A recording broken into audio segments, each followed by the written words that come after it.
Assalamualaikum warahmatullahi wabarakatuh. Perkenalkan, nama saya Alfa Isren Azim dengan nomor BP 2010862012. Saya adalah seorang mahasiswa di jurusan Ilmu Komunikasi Universitas Andalas. Seringkali saya mendapatkan stigma bahwa mahasiswa ilmu komunikasi harus memiliki kemampuan berbicara di depan umum dengan baik. Namun berkaca dari saya sendiri tidak memiliki kemampuan berbicara di depan umum dengan baik. Namun saya selalu berusaha untuk belajar berbicara di depan umum. Hari ini saya tidak akan membahas bagaimana cara belajar berbicara di depan umum. Namun saya akan membahas hal yang lebih penting sebelum kita melakukan berbicara di depan umum. Sebelum kita menyampaikan suatu pesan, kita harus memahami apa pesan yang kita sampaikan agar pesan tersebut dapat bermanfaat bagi banyak orang, dimana kita sendiri bagaimana tingkat kualitas pesan yang kita sampaikan berdasarkan pemahaman orang lain tadi. Bagaimana pesan tersebut mendapatkan umpan balik dari orang yang kita sampaikan. Seringkali kita dengar istilah public speaking atau berbicara di depan umum. Jarang sekali mendengar tentang listening. Kita hanya berfokus kepada speaking, dimana menurut saya listening ini sangat penting sebelum kita. Saya memiliki prinsip bahwa sebelum kita menjadi pembicara yang baik, saya berprinsip sebelum kita menjadi pembicara yang baik, ada baiknya kita belajar untuk menjadi pendengar yang baik. Menurut saya, kenapa orang berpacu-pacu untuk menjadi pembicara yang baik? Karena seorang pembicara yang baik itu selalu akan dihargai oleh banyak orang, selalu akan menjadi pusat perhatian orang. Sehingga kita lupa bahwa sebelum kita menjadi pembicara yang baik, apakah kita sudah menjadi pendengar yang baik? Kunci dari untuk menjadi pembicara yang baik itu adalah memahami apa yang kita sampaikan. Untuk memahami tersebut, kita dapat melakukan sebuah pembelajaran, di mana pembelajaran tersebut dapat kita lakukan baik itu dari pengalaman, baik itu dari belajar seperti membaca buku, maupun mendengar sesuatu dari orang dengan baik. Banyak sekali perkataan-perkataan orang secara kita tidak sadari memiliki sebuah pengetahuan yang lebih.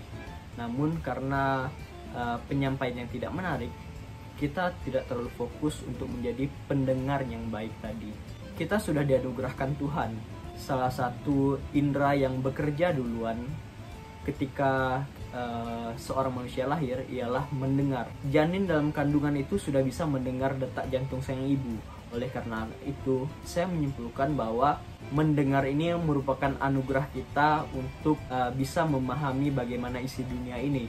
Dengan mendengar, kita dapat memahami apa yang ingin kita sampaikan.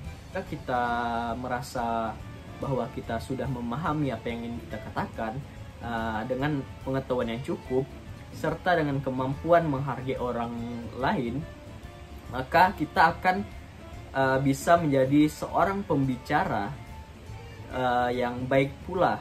Karena tingkat pembicara yang baik menurut saya itu adalah kualitas dari pesan yang disampaikan, di mana kualitas tersebut bisa saya nilai dari seberapa pentingkah apa yang disampaikan, seberapa manfaatkah apa yang dikatakan, dan seberapa berpengaruhkah bagi kita.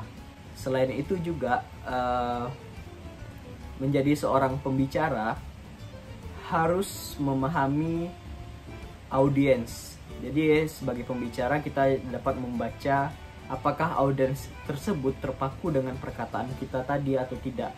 Dan kemampuan untuk kepekaan terhadap audiens tadi kita dapatkan dengan menjadi seorang audiens terlebih dahulu sebelum kita menjadi pembicara dahulu, di mana kepekaan tersebut dengan pembiasaan kita sebagai seorang pendengar yang baik.